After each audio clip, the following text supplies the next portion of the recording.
Bien le bonjour. Aujourd'hui, je souhaite te parler d'un sujet que j'ai souvent vu passer sur les réseaux sociaux et dans les livres de développement personnel, être la meilleure version de toi-même.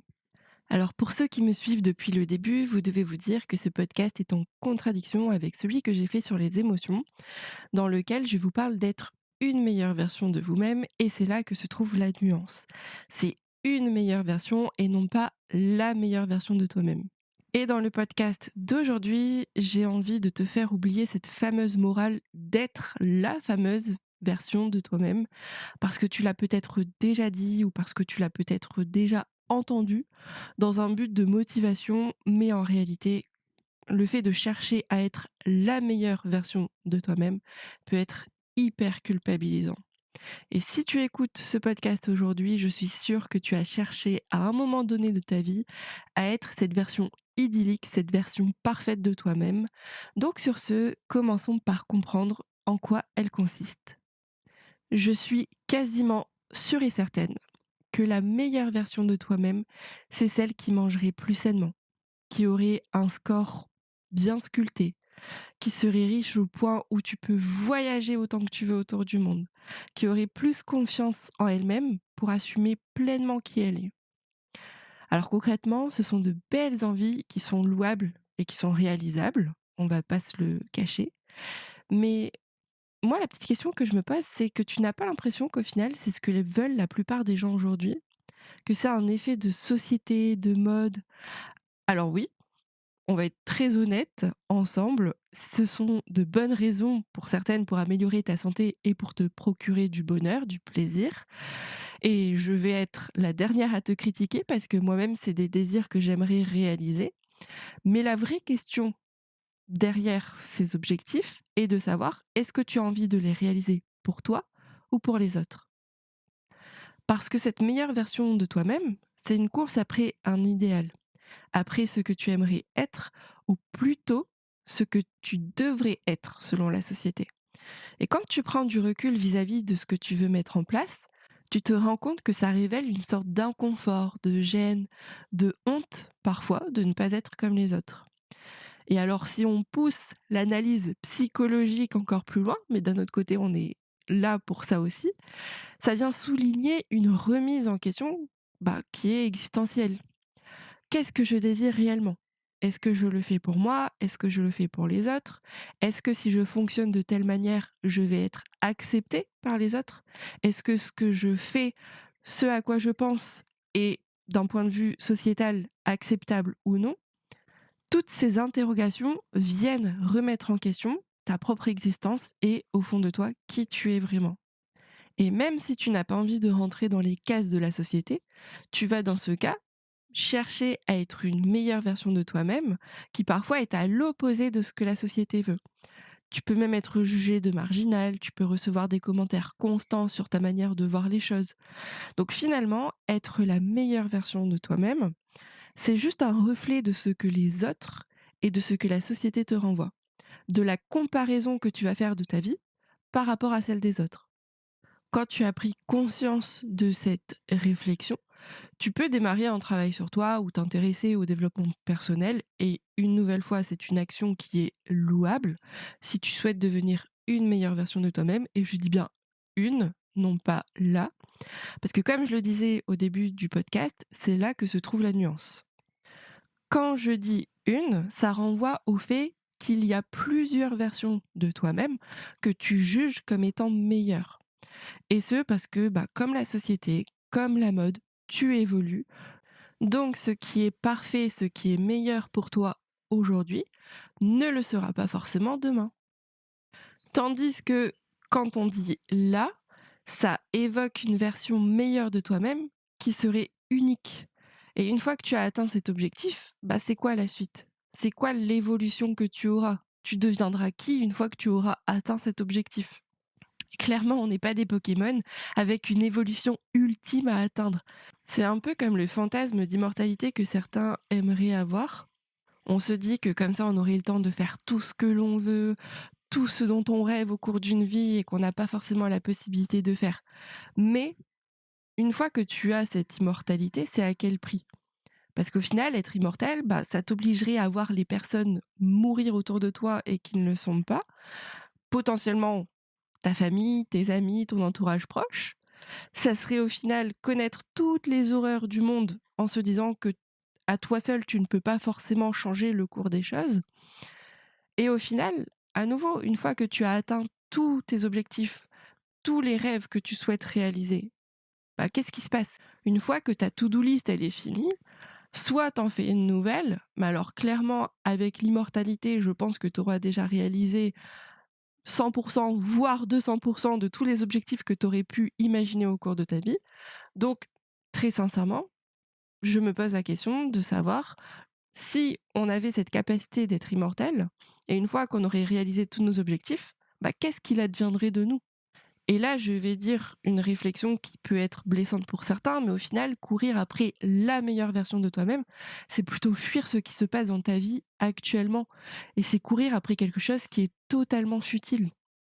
Pour ceux qui ont une curiosité scientifique et qui sont intéressés justement par les études dans le milieu, il y a justement Christine Neff, qui est une psychologue et une professeure de psychologie à l'université d'Austin au Texas, qui a mené des études sur l'autocompassion.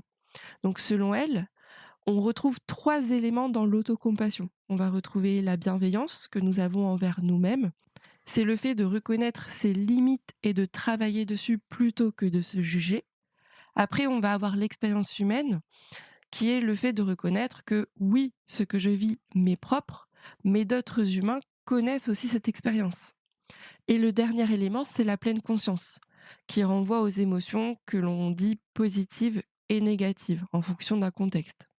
Et dans les études de Christine Neff, elle nous explique que trop de perfectionnisme déguisé en une sorte d'amélioration personnelle, de super développement personnel, ça engendre plus d'autocritique que de bienfaits positifs.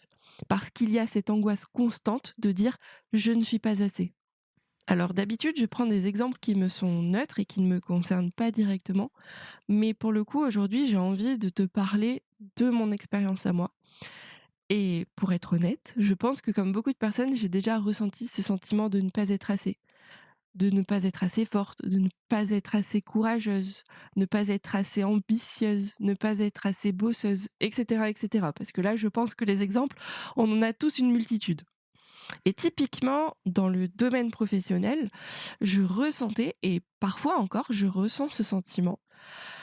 Et à l'école, j'ai toujours eu de très bonnes notes. J'ai toujours été dans les premières de la classe. J'ai toujours été curieuse d'apprendre. J'ai eu mon bac, j'ai eu ma licence et ma maîtrise de psychologie, j'ai eu mon BTS, mon diplôme universitaire. J'ai fait plein de formations, mais ça ne m'a pas empêché de ne pas me sentir à ma place, de me dire qu'il me fallait plus pour me sentir capable et surtout légitime.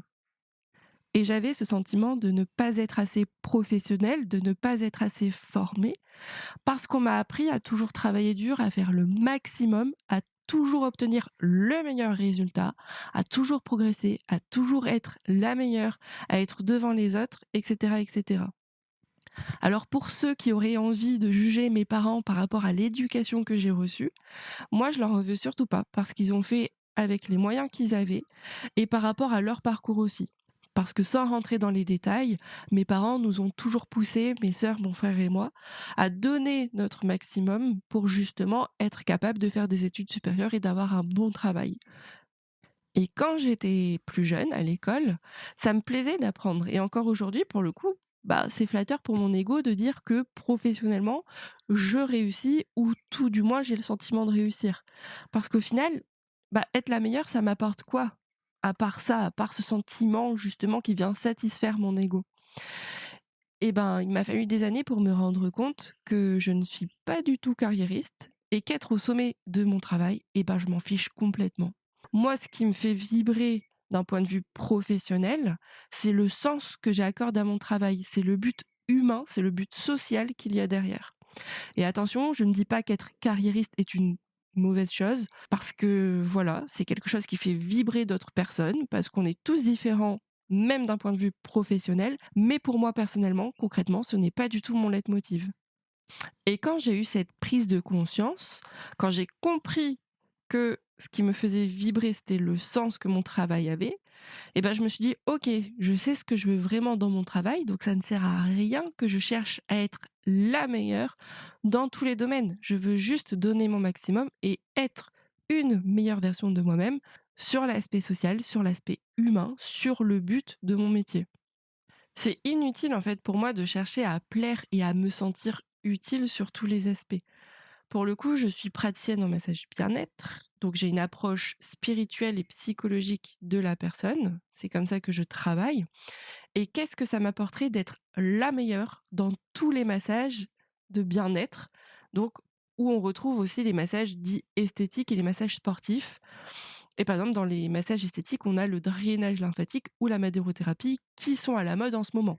Pour le coup, je ne critique pas du tout les personnes qui le pratiquent et qui reçoivent ce genre de massage, mais à nouveau, moi, c'est des pratiques, c'est des manœuvres qui ne m'intéressent pas du tout. C'est pas quelque chose qui me fait vibrer, ça ne colle pas avec moi, mon approche, avec ma vision des massages bien-être. Donc au final, si je cherchais à être la meilleure praticienne en massage sur tous les aspects, bah en fait, je perdrais plus mon temps à me fatiguer physiquement et moralement qu'à m'apporter de la satisfaction. Et concrètement, si je me fatigue physiquement et moralement, bah, c'est là où je perds vers un burn-out et que je peux me dégoûter du métier que j'aime, qui est ma passion à la base. Je ne sais pas si ta curiosité ou ton entreprise t'ont déjà fait connaître ce concept, mais ça fait quelques années en psychologie maintenant qu'on parle de l'auto-optimisation permanente. Pour le coup, c'est un sociologue et philosophe allemand, Hartmut Rosa, qui parle de ce phénomène en comparant les êtres humains à des machines, à des entreprises. On cherche aujourd'hui dans notre société à optimiser notre corps, notre esprit, notre vie de manière générale, comme s'il y avait une sorte de rentabilité humaine. Et petit à petit, en fait, on perd notre humanité. Cette rentabilité, on va la retrouver beaucoup, par exemple, dans les postes où on a une soi-disant polyvalence qui va être sur des domaines parfois complètement différents pour lesquels on n'a pas du tout de certification, pour lesquels on n'a pas du tout de formation, mais qu'on nous demande de faire dans notre poste. Alors, je te rassure, il y a plein de solutions qui existent avant que tu deviennes un robot dénué d'émotions et d'une pensée propre. Déjà, comme on l'a dit juste avant, tu as la pleine conscience. C'est tout simplement le fait d'apprendre avec ce que tu as à l'instant T et ne pas chercher à le changer à tout prix. Tu veux être une meilleure version de toi-même sur le plan physique avec le fameux summer body? Ok, alors je ne veux pas te décourager, mais au final, là, on est au mois de mai et concrètement, ça va être difficile de perdre tes quelques kilos en trop en si peu de temps. Alors qu'est-ce que tu vas faire? Tu vas te morfondre tout l'été parce que tu n'as pas le corps dont tu rêves? D'ailleurs, petite question, c'est ton rêve ou c'est le rêve qui t'a été inculqué par la société? En fait, faire preuve de pleine conscience, c'est comprendre que ton corps est tel qu'il est aujourd'hui parce que tu as eu des problèmes de santé qui t'ont fait prendre du poids, parce que le stress te fait grignoter, parce que la nourriture te dégoûte, donc tu manges très peu, parce que tu as une grossesse, etc., etc. Il y a plein de raisons qui font que ton corps est tel qu'il est aujourd'hui. Alors pourquoi tu voudrais lui infliger quelque chose d'intense et qu'il va peut-être difficilement gérer en si peu de temps, juste pour bien paraître cet été sur la plage? Pour être honnête avec toi, moi, ma vision des choses, c'est que le summer body, c'est vraiment un concept qui est sociétal. Parce qu'on s'en fout royalement de ce à quoi tu ressembles sur la plage. Et si tu fais partie de ces personnes qui disent: «Bah oui, mais je me sens pas bien dans mon corps parce que justement j'ai des kilos en trop, parce que ça va faire, un effet, pas très beau avec mon maillot de bain, parce qu'il y a les bourrelets qui vont ressortir» et cetera.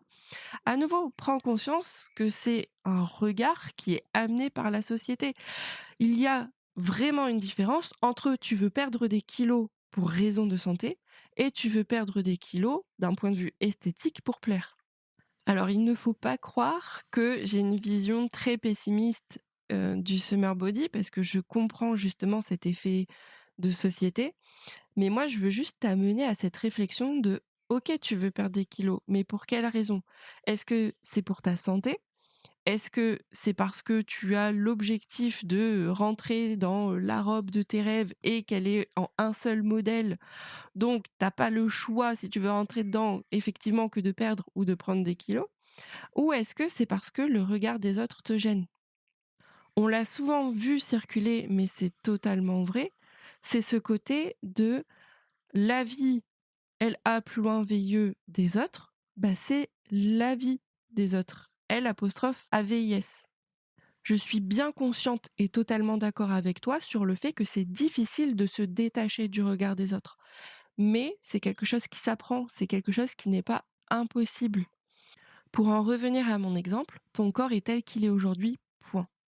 Quand tu réalises ça, tu te rends compte qu'en fait, tu n'as pas de baguette magique pour te faire changer immédiatement ton apparence. Dans ce cas, vraiment, ce que je t'invite à faire, c'est à analyser ce que tu peux changer et ce que tu ne peux pas changer. Prends conscience qu'il y a des éléments que tu ne maîtrises pas et que tu ne peux donc pas modifier.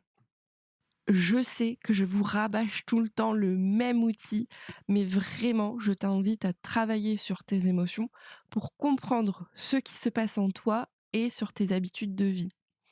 Et le dernier exercice que je t'invite à essayer, ce sont les affirmations positives. Pour le coup, il y a plusieurs études scientifiques qui prouvent l'efficacité de ces dernières.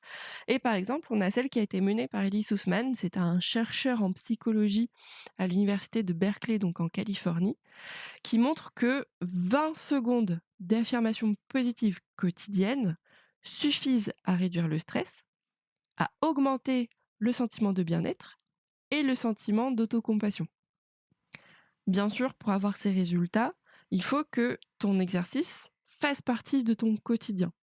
Et alors là, concrètement, je t'invite à oublier cette théorie selon laquelle il suffit de 21 jours pour qu'un comportement devienne une habitude, parce que c'est totalement faux. Ça dépend de chacun et de plein de paramètres à prendre en considération, comme l'environnement dans lequel tu vis, dans lequel tu travailles, ton âge, les habitudes de vie que tu as déjà mises en place, etc. Pour certains, un comportement va devenir une habitude au bout d'un mois, alors que pour certains, il faudra 6 mois ou plus. Et à nouveau, c'est pas une course contre la montre, c'est propre à chacun. Toujours est-il que les affirmations positives que tu vas mettre en place dans ton quotidien doivent être encourageantes et réalistes pour renforcer la confiance en toi et ton évolution personnelle. Ce qui compte, c'est l'état d'esprit dans lequel tu es et non pas la perfection que tu souhaites atteindre.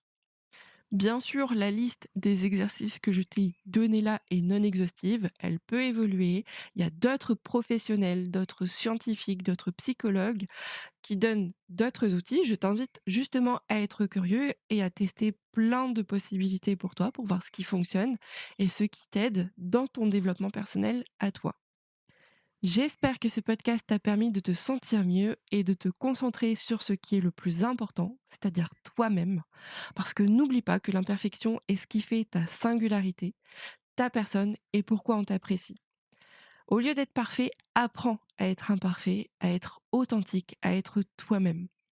N'hésite pas à me dire en commentaire ce que tu as pensé de ce podcast. Je prendrai plaisir à te lire et à te répondre. Prends soin de toi et à bientôt.